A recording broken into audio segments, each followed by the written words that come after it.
आणि आताची महत्त्वाची बातमी, आम्हाला केस लढायची नाही, अक्षयच्या आई वडिलांनी कोर्टाला साकडं घातलेलं आहे। आमच्यावर कुणाचाही दबाव नाही, आम्हाला ही धावपळ आता जमत नाही, असं अक्षय शिंदे एन्काउंटर प्रकरण त्याच्या आई वडिलांनी असं साकडं घातलंय। उद्या पुन्हा यावर सुनावणी होणार आहे। आम्हाला केस लढायची नाही असं अक्षय शिंदेच्या आई वडिलांनी कोर्टामध्ये सांगितलेलं आहे।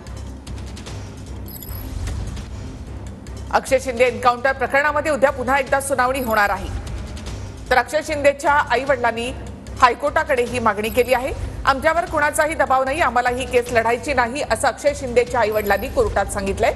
अधिक माहिती आपण घेऊयात आमचे प्रतिनिधी कृष्णा सोनारवाडकर यांच्याकडून। कृष्णा, अक्षय शिंदेच्या आई वडिलांनी नेमकं कोर्टामध्ये काय सांगितलंय, काय म्हणणं आहे त्यांचं?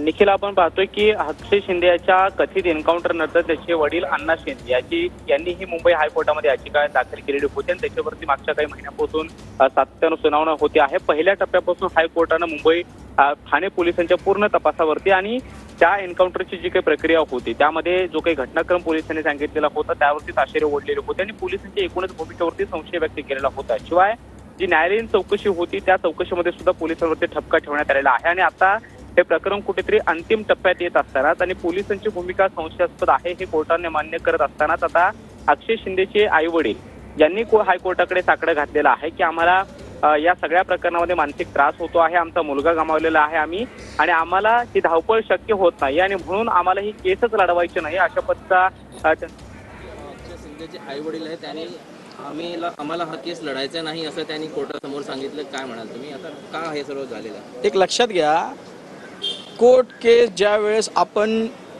थोडंसं एक स्टेप पुढे येतो, ज्या वेळेस आपल्याकडे काही गोष्टी पॉझिटिव्हली व्हायला येतात, जसं काय ज्युडिशियल मॅजिस्ट्रेट साहेबांचा रिपोर्ट आला ज्याच्यामध्ये 5 पोलीस अधिकाऱ्यांना अक्षयच्या मृत्यूत जबाबदार धरले आणि त्याच्यानंतर ज्या घडामोडी होत आहेत, ज्या आपण पाहत आहेत, याच्यामुळे एक गोष्ट तर निश्चित आहे की काही ना काही करून हे प्रकरण कसं थांबलं जाईल